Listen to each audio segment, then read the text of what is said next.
This is the Bar Steward's Enquiry. You're talking absolute rubbish. Absolute rubbish. In what way? You were an underachiever in life. I saved your bacon one time. You were gone. You handled that well. I couldn't save you. But you did the right thing. Well, that's why you don't know anything about racing, John. I didn't say I do. Right? I'm saying that... What have you contributed to racing? You're one of these take-out merchants. Take out all you can. And a massive warm welcome to the Bar Stewards Enquiry Derby Day podcast. My name's Lee Keys of systembet.co.uk. As always, the beast from the east, John Leng of John Joe's Blogspot, to offer his words of wisdom. Evening. And evening, John. And tonight, two very special guests indeed. Well, one of them's not a guest, but one of them certainly is when we give him permission. And the first guest tonight is how lovely, really, to have Cheltenham Town's massive back as a bar steward tonight. Cathryn Fry, after an enforced lockup in a Dubai Marina villa, you've returned to grace you with our presence. Yeah. All right, yeah. I've been in John Lang's basement. They don't get out alive. Proper Silence of the Lambs job. I would have said that's where we don't believe that, because like Ginge says, they don't get out. They don't get out. And of course, joining me also is She got out because she was helping out. He was rubbing the cream on, was she? Anyway. Did you put the lotion in the basket? That's the lotion. Where else would it go? Oh no.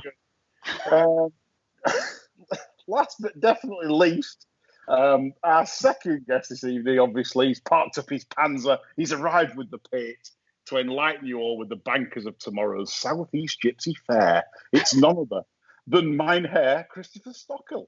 Have you got it sorted tomorrow, Ginge? Have you got some winners for us? Probably not, but I'll have a go. Well, I mean, you've already let on that the ground's hammered you. The ground's done you. Yeah, definitely. Yeah. I wasn't expecting that, to be honest. Russia.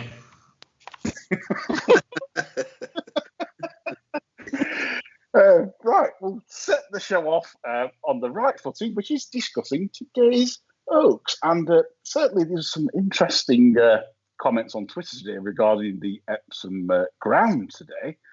Ian Davis is, I think he's kicked the TV in and smashed things up because he's going berserk at his anti-purse voucher on the Haggis horse, Mahaffeth, and unfortunately the ground appears not to have gone in that horse's favour.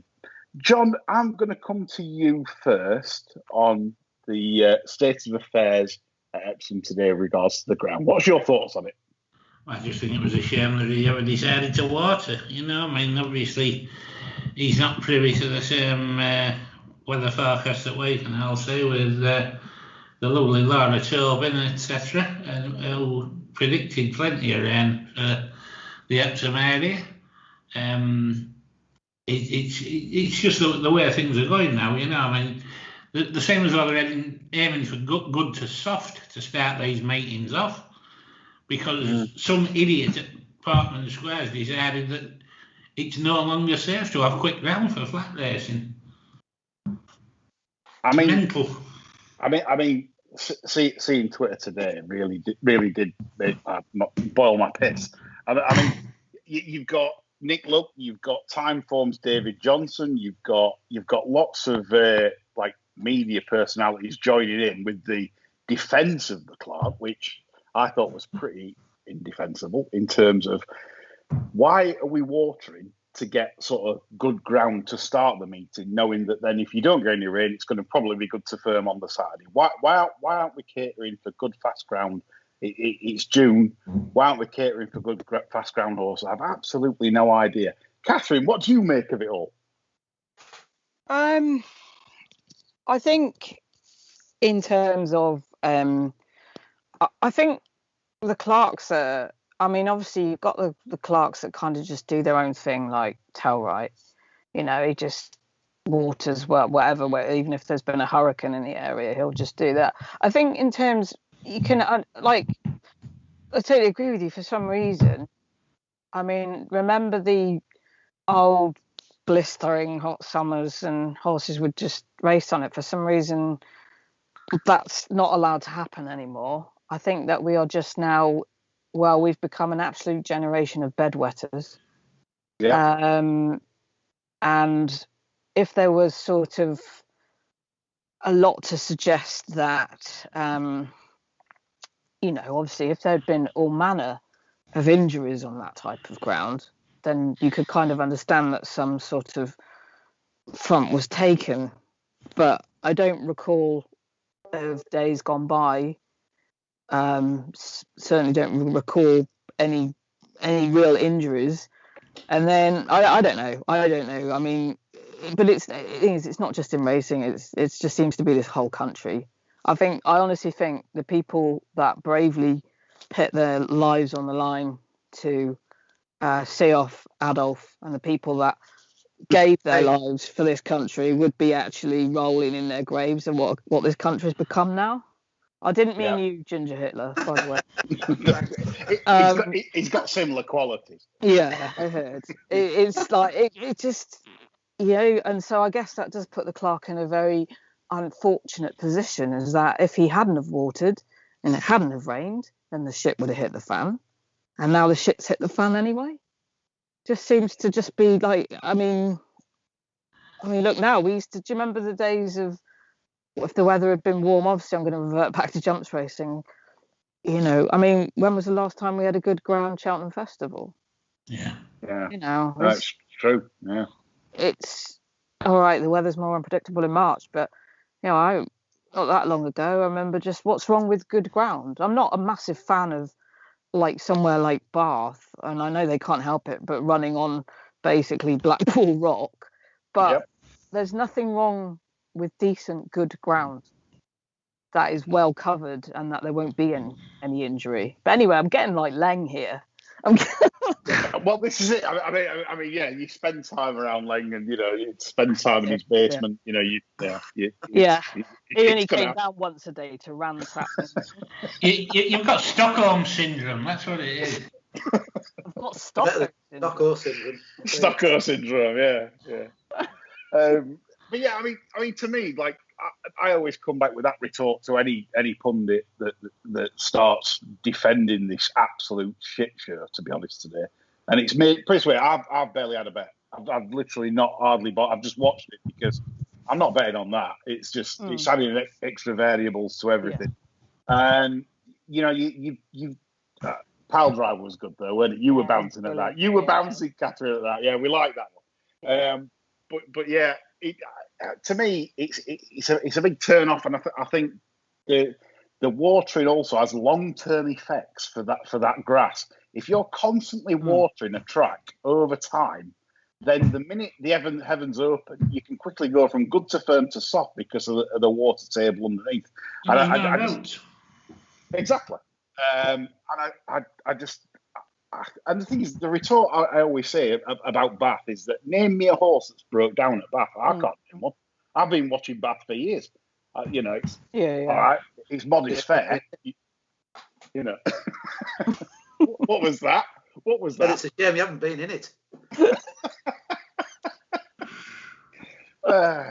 Well, they always say I attract flies at ribs. Straight in with the ship there, wasn't he? I know, it's straight into ribs. We're not even going to the questions, and he's into me. But I mean, look, going forwards, this isn't a good look really, because again, I think it'll affect the levy as well. There'll be other people like myself or other people that I'm not betting on that.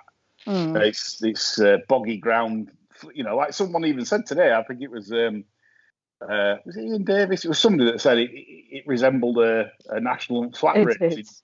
It did. It's just yet another example of something the BHA won't get their arms around, though, isn't it? Because no clerk has ever been hauled over the coals for doing this. I mean, just let him away with it all the time. I think it's who you're inbred to, though. I think if you're a product of inbreeding and you have the right name, you're kind of all right. True. Very true, yeah. A double-barreled name goes very far. These Well, days. you just test it out and make sure you can eat an apple through a tennis racket. I'm still waiting to see Goose Lee in the Magnolia Cup. I want to know what Goose. I'm getting some t-shirts made, like. Yeah. We're gonna go. Go Goose, go. Yeah. I'm waiting for Stocko saying what you're gonna have on them, Dumb and Dumber, you know. I have no idea what you're talking about, to be honest. Magnolia Cup, you know, the diversity race, you know, like it's where all the jockeys are it's supposed to be Right. Massive cross section of society. Some like okay, some like cucumber sandwiches. It would hardly be representative of, say, walking down a London street. It's probably more representative of the boxes at Cheltenham, I would say. You don't have to wear a stab vest, you've got to wear your normal jockey stuff. Yeah. I mean, what have they done to the girl in the hijab? I mean, I know exactly. It's like she's won the race, and it's like she doesn't exist anymore. Latifah's. She with Princess Latifah, didn't she? The sheikhs can't have this. He's down there. You know, it's ridiculous. It's like these things get made a big thing of. I mean, that riding school in Brixton is a fantastic idea. But why doesn't it get any coverage now? Riding school in Brixton's been turned into police horse academy, I think. You know, like a teacher had to ride police horse. You know, you can't sort of be like, "Ew, what a wonderful novelty! We must flag this up. That's brilliant. It was so good for them to be touching a horse," and then not promote it again. Keep promoting it because it is a bloody good idea. But it's just racing, isn't it? It's just they're just so out of touch with what to do, and that's a may as well thing. be on the moon. You know, I mean, have any of them ever been to Brixton? I doubt it. No, maybe flown over it. Yeah, that's as good. Anyway, back to the Oaks today, guys. Right, so the winner has done a Sun Princess and broke the distance record in the Oaks. Snowfall, which, you know, fair play. It's managed to beat the one that it beat by 3 and a bit lengths in the Dante by 16 wickets, and the time was a little bit slower than Pile Driver. If you do a bit of simple handicapping and you put the winner on, I don't know, 125, say for example, it means that the seconds ran to 100, which would be below her official rating, which means the rest of the field have probably run to little or nothing. It's a very difficult one. John, what's your thoughts on the Oaks one? I just think it's been a rotten Oaks, to be honest. And I think there's probably only the winner that's got any sort of claim to be a Group 1 filly over middle distances. Yeah. Really, because I thought that looked terrible, really. I mean, when they straightened up, I mean, there was horses there that was supposedly guaranteed to get the trip, could hardly lift a leg.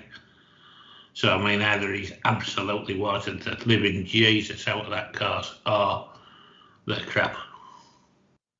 Well, I mean, the guy that said the question there about the winter bumper, I actually thought I'd maybe sort of gone forward in time and I was watching Navan in the winter, like the last show. Like, I just thought, what the hell is this? This is not an Oaks.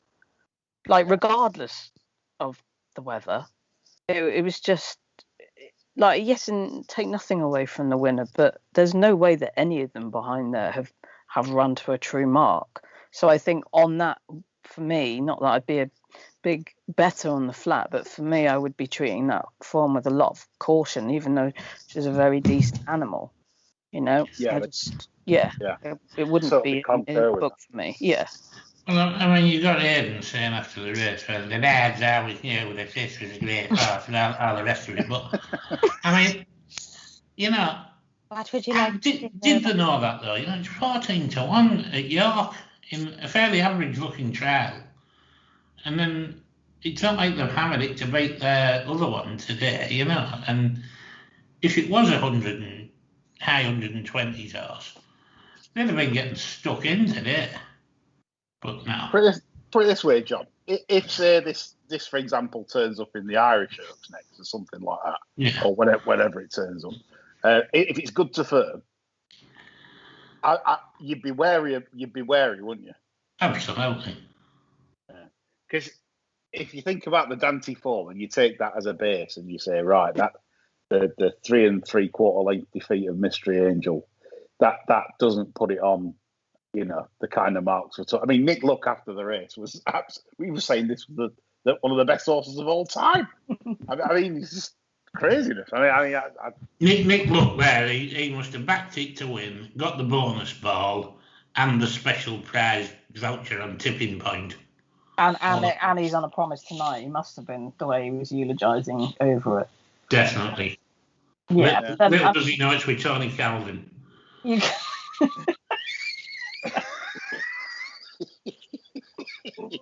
The only way he's on a promise is if he's going down to John's basement. Can't talk about that, Stocko. Speaking of promises, Ginger, are you on a promise tonight? No, not tonight. No. Not tonight. I just wonder with 6 o'clock request broadcast time. I go for a walk at 3:30 for 2 hours. So I'm on the beach and I don't get back to like 5:30. Is it like? Do you do that because it's like we're like reminiscing about Dunkirk, things like that? You're in Malibu or something. In the bunker. No, it's Redcar. It's not quite Malibu. I think he was out looking for landmines. Anyway, we'll move on to the questions because we need to get some tips out. We've only got 2 tonight, thankfully. Terrible from me, that. Right, first question tonight. Ian Davis is on a rant session. He's really upset at the Haggis horse. He's been sat on that thinking this is a good thing, and the ground's ruined it for the lad. But he says it's not the Epsom Derby. It's not the English Derby either. And it certainly isn't the Kazoo Derby. It's the Derby. The original and the best, and all the others, Irish, Kentucky, whatever it's all the imitations, referring to the Derby as anything else should be a criminal offence, carrying a mandatory custodial sentence, John. Well, I suppose he's right to a certain extent. I mean... Get your mates to write in now, John. Well, yeah. I mean, we're that's the thing, never a cross word, Cathryn. No, I mean, it's just a trend that started, isn't it? Everybody calls it the Epsom Derby now. Yeah. It is at Epsom, isn't it? Well, yeah, I mean, they're pointing out the bleeding obvious, aren't they? There it is, in all its glory. 250 years of tradition and what have you, but... Is that like saying the Aintree Grand National or the English Grand National, isn't it? Yeah, I think so. Yeah. I think that I'm with Ian a bit on this, because if you think about it in golf, it's the Open Championship, because everyone goes mad at the Yanks when they say, it's the British Open. It's not. It's the Open. It's the first major. It's the first. And am I right? Obviously, our Derby's the first, isn't it? Our Derby is the first. The first originated, you mean? Yes. Yeah. I'm right. Yeah. So basically, I agree with Ian that it should be the Derby, and that's that. And fair point. No, but that refers to just being a singular thing, a Derby. You'll just calling it the Derby. Whereas if you say, like, you've got the Scottish Derby, the Irish Derby, then you've got the Derby and Joan Club. You've got a derby between 2 football teams. Derby County, yeah. Yeah, Derby County, yeah. So there's only one Derby for Ian Davis. Good stuff. Right, second question from Carl Swanson. Love Carl. Loads of questions. Some are good, some are bad. This is okay, and I kind of get this. And he says, have punters become a nation of bleating bedwetters? Cathryn says they have. Yeah. And it's already highlighted by our great Cathryn Prix. He says, I've seen tweets complaining about the lack of refunds due to high definition being withdrawn from the Derby. It's anti-post. These rules apply. Why do people believe they have an entitlement to their money back John, again, you'll be good on this one. Well, I think anybody that reckons they should get the money back on an anti-post bet should be taken into the car park and have their knackers set about with a pair of house bricks. Really. There's just absolutely no need. You know, understand the game. You know, you're taking a chance. If it doesn't come off for you, hard cheese, get over it. And As the great status quo once said, you pay your money, you take your Damn right. Chunka. Yeah, exactly. Oh. Yeah. Well, let's hope for Stocker tomorrow. It's down, deeper, and down. Anyway. Anyway, yeah, I mean, it's a great point regarding this. I think that, do you know why it is? Because bookmakers give that much away. Best odds guaranteed. Will pay 10 places. You know, all this complete rubbish. And then punters get used to this generosity. Money back if yours finishes second. Money back if it gets beat less than half a length. And all of a sudden, they're just bleating, like Carl says. Yeah.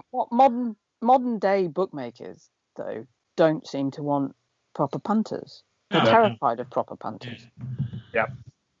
It's not like the old days. Nowhere near, where basically a lot of bookmakers would be very keen to take on big money punters, because if you think about it, most big money punters will lose most. It's a fact. But yet, for some reason now, we've got into an era where they seem to be that frightened of the few that are making it pay that they just restrict everybody that shows, you know, wants a few quid on it. I think game's in a real bad state of play, and I think this is what's causing it. The fact that they're offering these stupid, you know, like concessions, and it's making punters become what they are. This, like you say, anti-post used to be great because you used to think, well, I'm getting 20s, but it's probably a 2-to-1 chance not to run, or it's probably a 6-to-4 chance not to. That's the risk, because on the day you might Now it doesn't enter your head whether there's a problem if it's not going to run or not, because they've already offered you 15 times your money back if it's proven your horse can talk. Mr. Ed. Yeah, exactly. Oh no, he didn't. I was about to say, you know, Dobbin from Rent-A-Ghost, but he didn't talk, did he? Ah, Dobbin. He did in real life. Did he? You know him? Yeah, he was only acting, you know. That wasn't real, Cathryn. He talked when he got out of John's basement. I know that much. Nobody talks out of there. What? Living proof. Yeah. There's not many that see daylight after exiting that Mondeo boot. Yeah, I can't talk about it. I can never watch Silence of the Lambs again. Yeah. Was it the nipple piercings or the, you know, what was it? The lipstick? It was the dance. Yeah, and then the dance, yeah. Yeah, I've never got over that. Never had good face. Right, we'll get on to some serious business, because this is where you can all press the pink button tomorrow for our splendiferous selections at Epsom. And we'll start off in the opener. It's the 2 o'clock and it's the 1.25 mile Whirlpool at the Turk Handicap, 0 to 105 race. The odds showing at the moment are the Screaming Kilt has the favourite with King Frankel at around the 9 to 4 mark. Ginger, I'm going to start with you in this, because I think you'd like to kick us off with a winner. Well, I had a look at that King Frankel, and the form behind Bay Bridge, which looks a decent horse, looks very good, but it's the Kilt. And because it's the Kilt, he doesn't win with Fabs. So I've gone along with his second string horse, what's it called? Chase the Dollar, which is exactly what I'm doing, chasing the dollar. Because the rest of them look much of a muchness, to be honest. Better than chasing the dragon, though, Stocko. I was just thinking, chasing the dragon stocks. Yeah. Is it? That's the dollar, isn't it? The dragon. It's called Chase the Dragon. It's not. It's called Chase the Dollar. Chase the dollar. Yes, chasing the dragon's what John does with them people down in the basement. With the that's a cultural exchange with some West Indian neighbours. With the lotion in the basket, right? So, Stocker, with the Chase the Dollar, that's 17 to 2 for the second thing of the Kilt with the drunk on board, Andrea at Zenny. Likes a tipple. Does Andrea? And we go on to Cathryn for your choice in this. Did you take a look at this, Cathryn, or have you just got I have taken a look at this, and I'm actually going to. Wouldn't normally be a race that I would look at, but I'm going to go for your mate Rafe. I know you've got friends called Rafe. I'm going to go for Rafe Beckett and Patient Dream with Boy Wonder, Oisin Murphy. Absolutely. Chasing the Dragon on board. Yeah. I mean, I suppose if either him or Frankie were on Snowfall, it was kind of aptly named, really, wasn't it? But no, I just bit of course form in the book, and I think I know Frankel was a fantastic racehorse, but just everything has to be named after him. Do you know what I mean?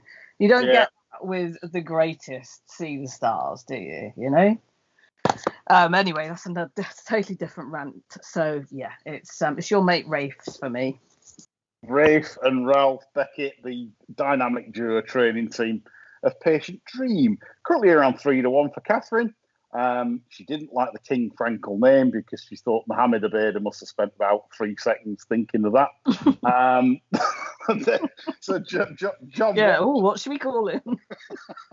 John, what did you think to this? I was so depressed at this race. I honestly thought I had a 28 star nap lined up in this until the watering and the rain and the rest of life overtook everything that I'd worked on for ages up the race.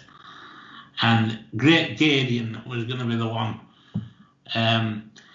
Ran reasonably well on fairly crap ground last time, but wasn't being by C Uni.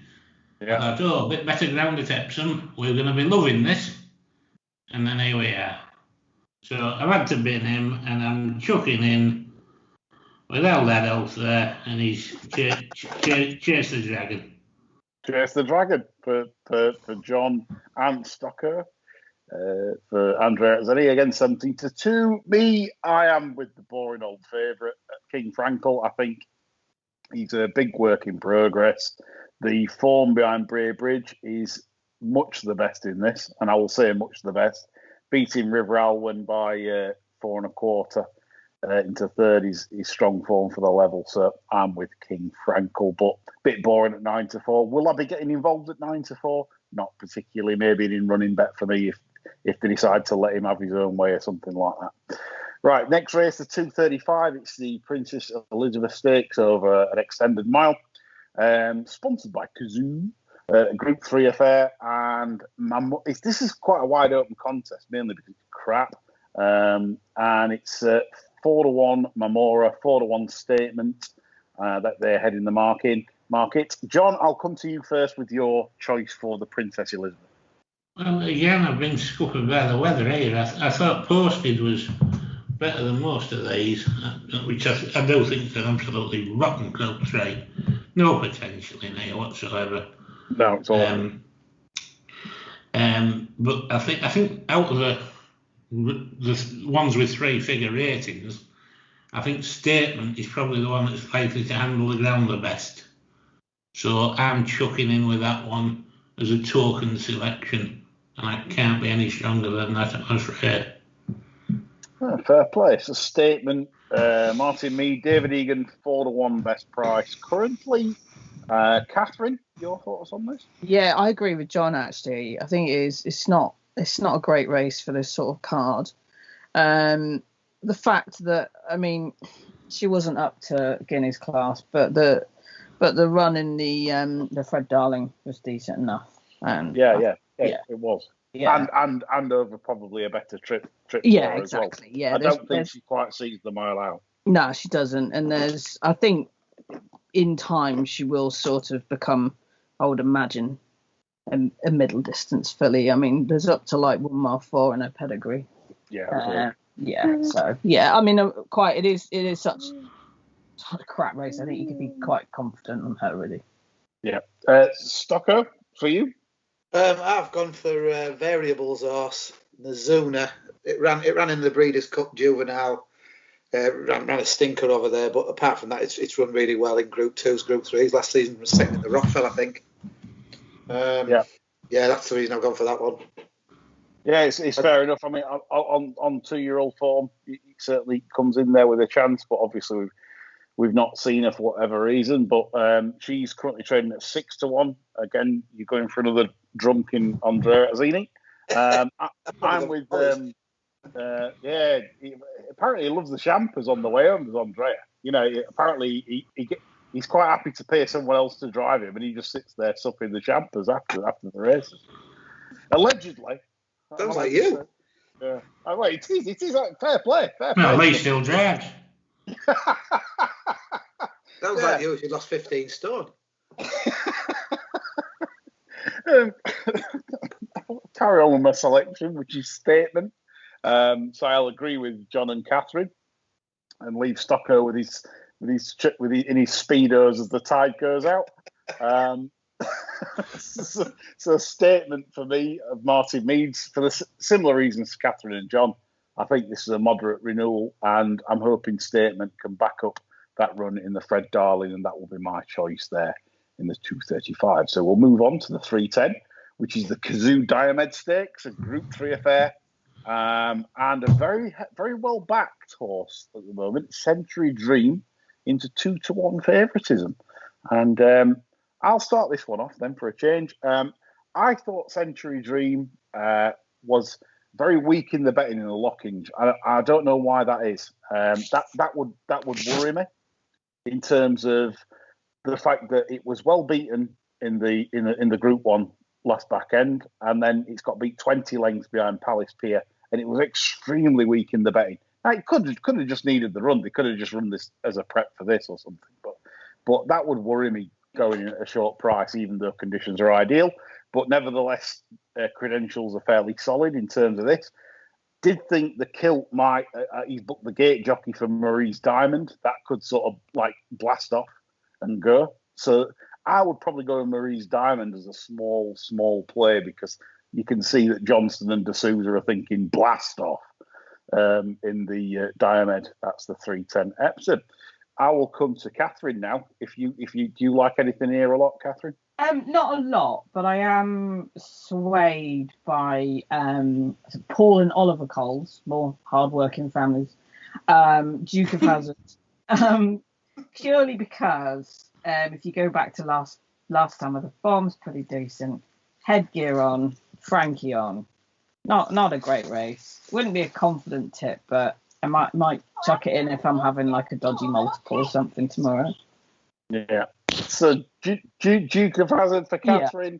The good old boys there, Frankie Vittore and Paul and Oliver Cole. Hard-working families. Yeah, 11-2. John, your selection in this, please.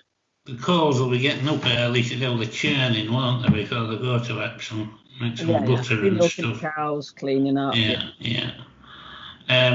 Actually, I'm throwing in with your theory about the kilt, and my finger is poised above the blast off button for Maria's Diamond. Finger blasted. Yeah, we're going to be. This is where we're going to be tomorrow. I think this is one of the few things you can be sure of tomorrow. This should be leading at some early stage in this race. You'd imagine so. And give us the opportunity for a bacon, lettuce and tomato exit strategy. Yes. So yes. I'm going to be going in and looking to take a few points out of this, possibly about 5, I would think, looking at the current price. Yes. This will be like Elon Musk and SpaceX out of the traps. Yeah. Stocker, for you, what are you going to give us here?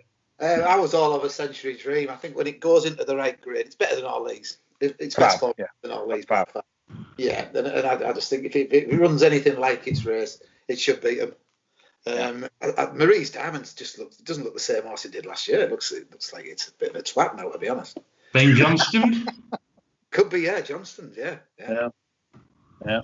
Well, I mean, this is it. I mean, it's all about opinions, and like you say, Century Dream, totally solid, different class at its best. Just very weak in the bet, and the lock-ins are just putting me off a bit, because these Simon and Ed Crisford would be ones to get them ready, and I just don't understand why it was so weak in the lock-ins. But it was never going to win the lock-ins, though, was it? Let's be honest, it was never going to win it. Well, no, I mean, best. It's No, a good no. £7 below the winner there, wasn't it? yeah. And I mean, look, Century Dream won this last year. This renewal last year was Newbury. He did it really well. He beat King of Comedy in this last year. Is there a King of Comedy sort of standard in this, even though King of Comedy is regressive? I'm not so sure. But yeah, Century Dream is probably a solid favourite if he's in good order. Yeah. Right, we'll move on to the 345. It is the Epsom Dash, the pate race, where everyone gets pate and puts you on toast, a bit of wine, bit of vodka, bit of cheese, whatever you like with it. It's a tough event. It's a 5 furlong sprint handicap. 20 go to purse. 6-1 market leader is Sunday Sovereign, ridden by the gate jockey SDS for Tim Easterby. I'll come to you, John, first for your view on the Epsom Dash. Well, you're pretty clear on our views on the Epsom Dash. You go to the fridge, you get the pate out at room temperature, and then you give Digby a shout and get him in for 10 minutes.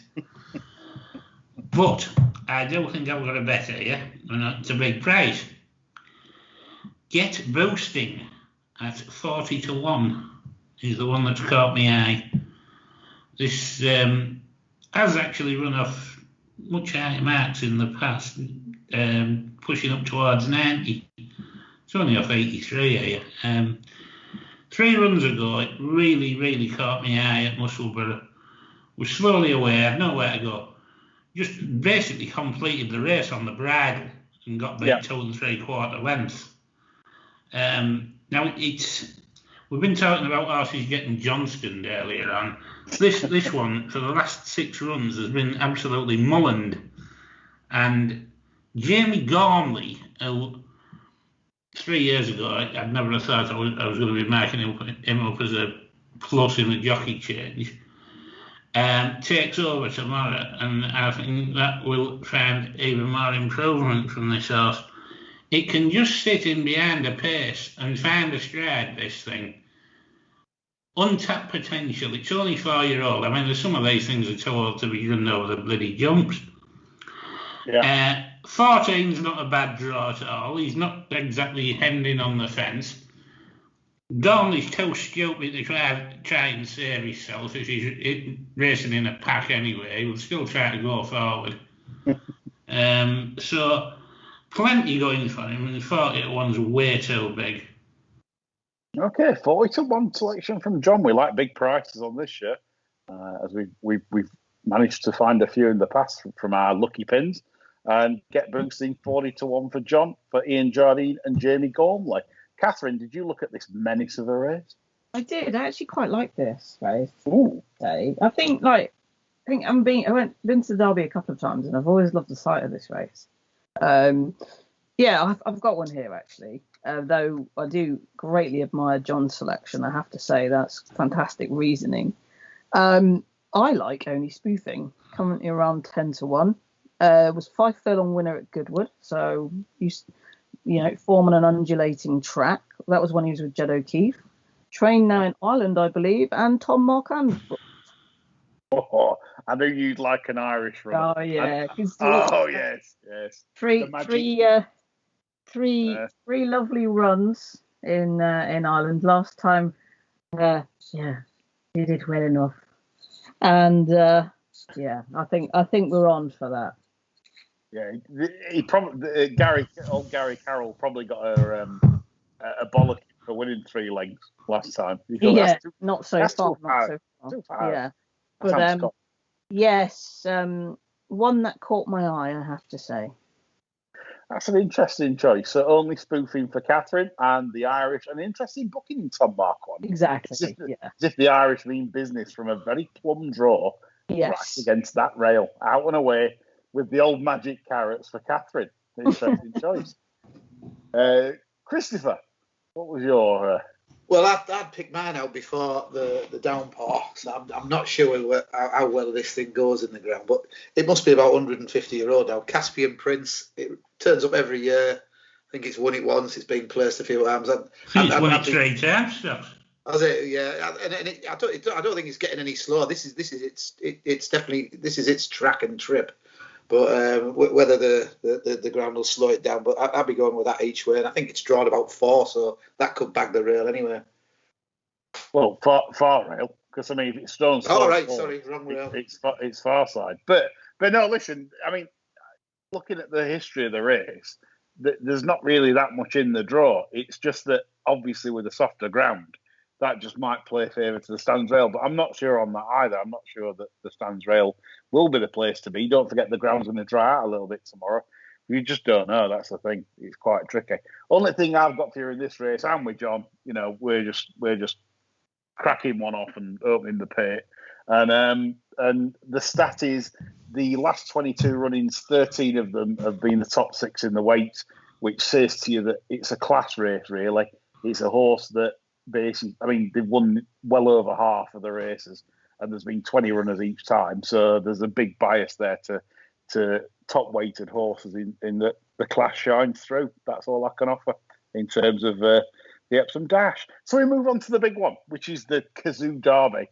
It's obviously, possibly things have changed in the last sort of 5 or 6 hours after the rainfall, and it makes it a very interesting affair. So I'll kick this one off, and I'm going to go with one a little bit outside the box here, because I think we need a price, and I'm going to go for 150 to 1 chance in the race. And I think this has a chance of actually, you know, I'm not saying winning, but I think can run above its price. Mojo Star of Richard Harrans. The reason I say this was because at Newbury, I had word beforehand that they actually thought this was a proper group horse. They said, we'll be astounded if this gets beat. That was the message. It come from good source as well. And it was beat half a length by a horse called Minerva. Well, if anyone saw Minerva do everything wrong at Kempton the other night and absolutely destroy a useful animal in Mr. Curiosity, who I think is definitely 90 plus, he absolutely destroyed it. 1-5, pulling a cart, giving weight with the penalty, etc. You know, and I just thought that is some performance. So I'm thinking they were flabbergasted at Newbury to get beat. And I just think that because it's coming here in a maiden, and we know about maidens in the derbies, maidens have run well in the past in derbies. And I just think at 150 to 1, that is a complete, because if let's say the Godolphin horse would have not been in that Newbury race that was in, that would have won that Newbury race absolutely on the Billy Idol, 6 or 7 lengths clear, you know, no problem. There's no way that's 150s. It's probably 33s, 25s tops. So 150s for Mojo Star under Misriff jockey David Egan. I think that's massive. So there you go.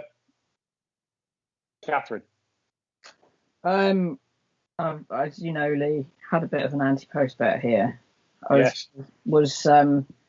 was fretting a bit with the warm weather, so I was quite delighted to see a bit of rain. I know it hasn't suited everybody, but really love Dracula's McSwiney. Dracula. It's Dracula though, isn't he? Yeah. I actually think that he's shaping to be the perfect racehorse. And if there is, obviously it's going to be quite a dry and sunny day at Epsom tomorrow. Not going to be that worried, because if he's as good as I think he is, he should go on any ground. The old adage was that good horses go on any ground. Relatives on the dam side were okay on good. So we're talking about Light Heavy and Parish Hall. I think that the further he goes, the better it be. I think the trip is absolutely fine for him. Rory Cleary, I'd actually prefer him to be on him tomorrow, to be honest. He said that the further he went at the colour, the better he got. I think this is a Derby winner. I really do. So very, very sweet on McSweeney. Fingers crossed for you there, because I know you've got a little bit on anti-post, and yeah, so fingers crossed. Totally agree. And by the way, I don't think good to soft grounds are bad at all for Max Swiney. People are saying, "Oh, it needs it deeper." I think over the 1.5 miles, I think that's fine. That's fine. So good luck on that. Christopher, your Derby choice. I'm running with Cathryn on McSweeney. I thought the performance at the Curragh, when they weren't expecting it to beat the other thing, was very impressive. And the further it went, the better it looked. But I've also got one at a price that I'll probably be Dutching the pair of them, but with the main of the bet going on McSweeney. And that's the horse that it beat in last year's Futurity, One Ruler. 25 to 1, that's overpriced there, just because it's Godolphin's second string. It's ridiculous. It ran a good sixth in our Guineas. It looks like he wants a trip. It should not be 25 to 1. It should be about 12s, 14s at the most. So I'm going to have a little bit. Well, yeah. Like you say, I mean, one run in the Guineas, 6 to Poetic Flare. A mile on fast ground. Probably, like you said, it was 3/4 of a length behind Max Winey in the Futurity. Yeah. Last October, and like you said, why is that? Why? Yeah, fair point. And I think it was one of the favourites for the Guineas on the week leading up. I know there was a few favourites, but I think the day before it was 4-1 favourite for the Guineas. Then it just drifted markedly on the day. Yeah. So it must have been doing some decent homework during the week to be even favourite for the Guineas at that point. If this wins, it'll sicken John off. It will sicken John off badly, I think. Well, Unless he's back in it. Well, he don't want you tipping the 20 to 1 winner, does he? Well, I tipped the last Guineas winner, and I tipped the Irish Guineas winner. If you've had me on, I tipped Big Sweeney to beat the other thing. This is terrible after timing, Johnny. John, have you heard this? I know. What time is it run? No, listen to him. It's terrible, this. John, your thoughts? Well, I think 6 months just watching Cathryn trying to dig away out my cellar with her bare hands on the CCTV has sort of got me thinking along the same lines as her, because I think McSweeney is probably the one to be with, really, for happy old Jim. And it'd be lovely to see his beaming, smiling face in the winner's enclosure tomorrow. I hope he's got his clothes on. Oh yeah, absolutely. About 4:45, I mean, Jim has been popular with racegoers ever since Anne Boleyn was a little black baby, and Oh, you're gonna say it. And it really would be nice to see him have another Derby winner, I know, he's such a nice chap. I think we should invite him on. Well, I'm pretty sure he won't turn up, which is a good thing.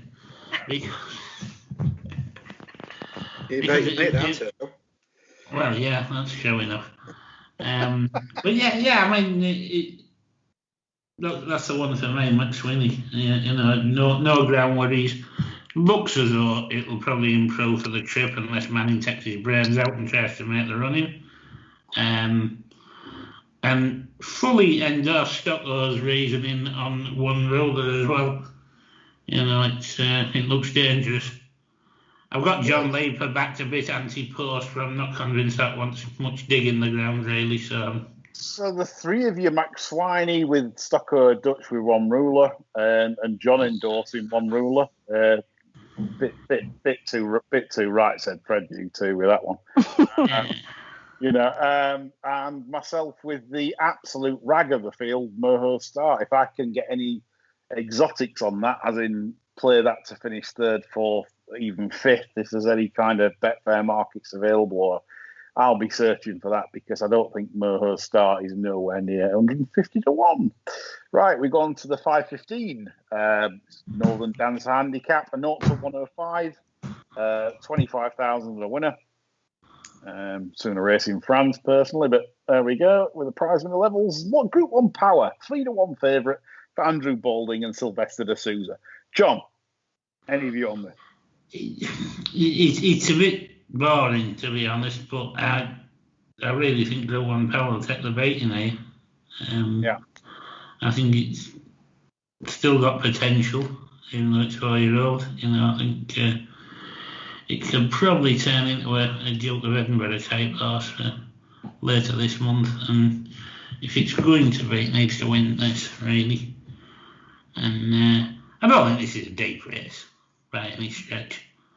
You can maybe give that stage a bit of a shout and forgive the last run, but overall, I think Group 1 Power's the one to beat. Okie dokie, Group 1 Power. Currently priced, best price around the 3-1 mark. Ginge, anything here?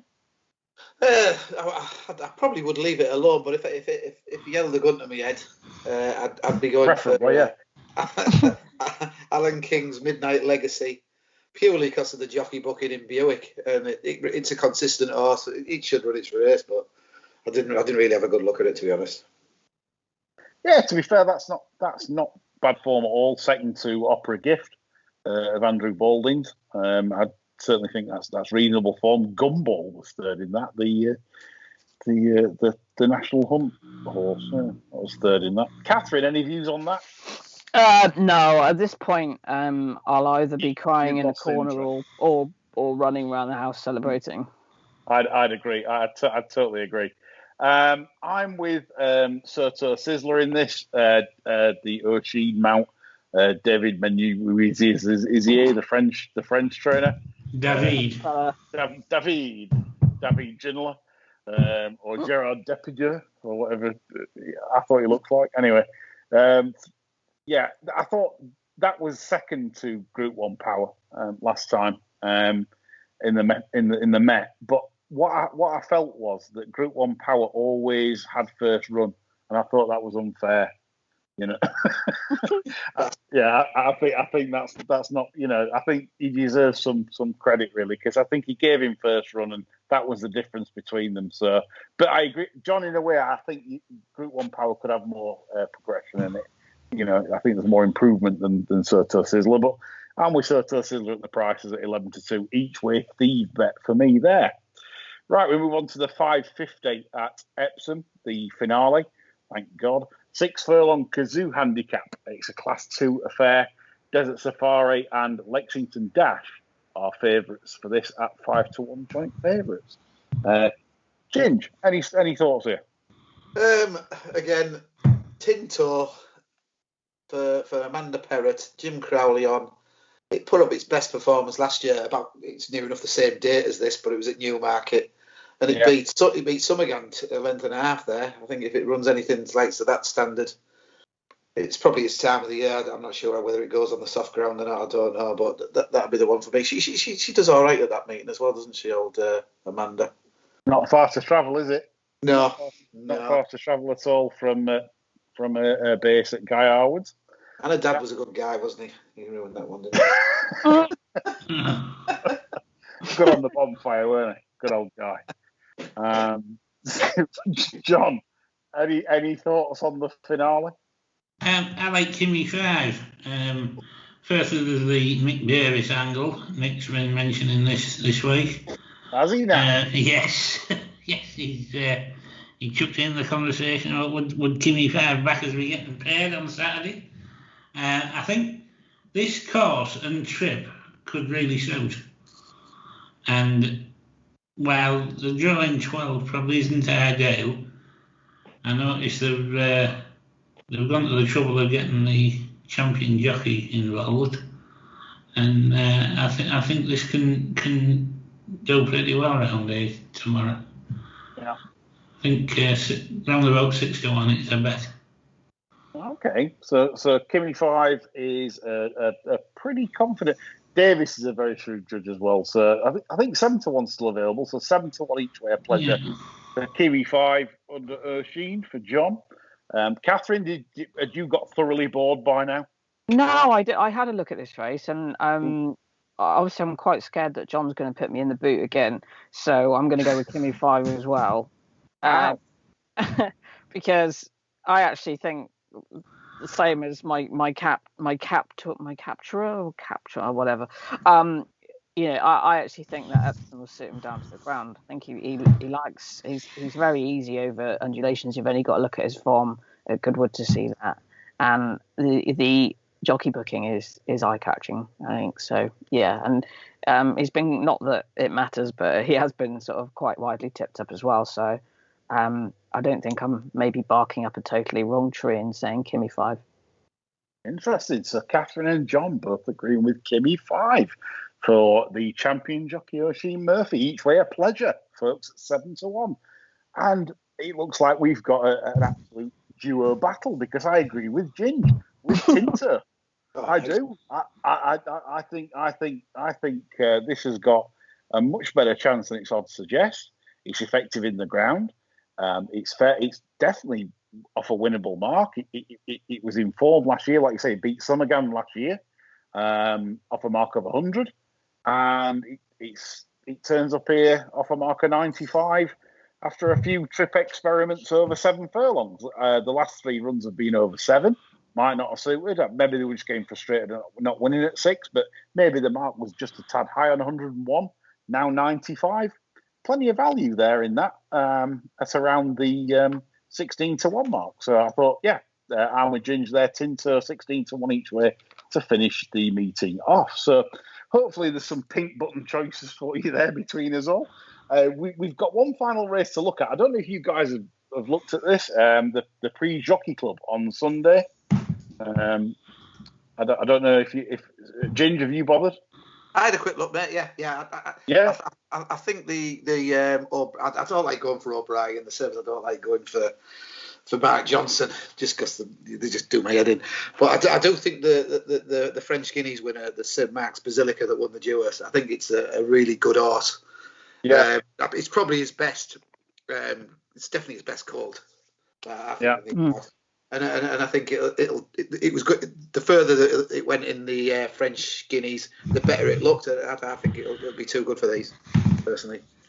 The French don't look very good, personally. Well, it's available at 9-4. So I mean, the disappointing thing for me, and obviously this is a French classic, and I think it's probably times we're in that we're on Friday evening. The decks are out, the draws are out.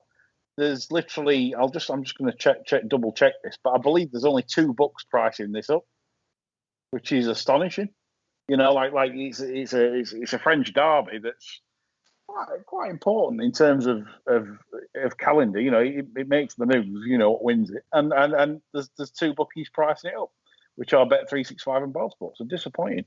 Cathryn, did you? Yeah, I did. I'm going to agree with Stocko, actually. I really like St Mark's Basilica. There's been some absolute crap written about him in the Racing Post, which isn't all that surprising, saying that if you get the distance, well, his half sibling won over 1 mile 2, and in his last foray into French racing, you know, he certainly looked as though he certainly wasn't stopping, and looked as though he would stay 1 mile 2. So I think that's a load of bollocks. So yeah, he's my choice in that. But I know what you mean about the pricing up. It wasn't priced up at all earlier, which I found quite surprising. But then again, I guess they're all too busy pricing up tomorrow's 2,000 races. Well, that's it. Yeah, you get too much you get prices on a novice hurdle at or the 5 runners at Worcester tomorrow, because it will be like a road. Yeah, and you can't get a price on the French derby, which is astonishing. John, did you have a butchers? I did, and the one I was most interested in really was Derab. Ah, yeah. I just think this is potentially quite a nice horse. It ran really well against that filly Lake Richard Hammond.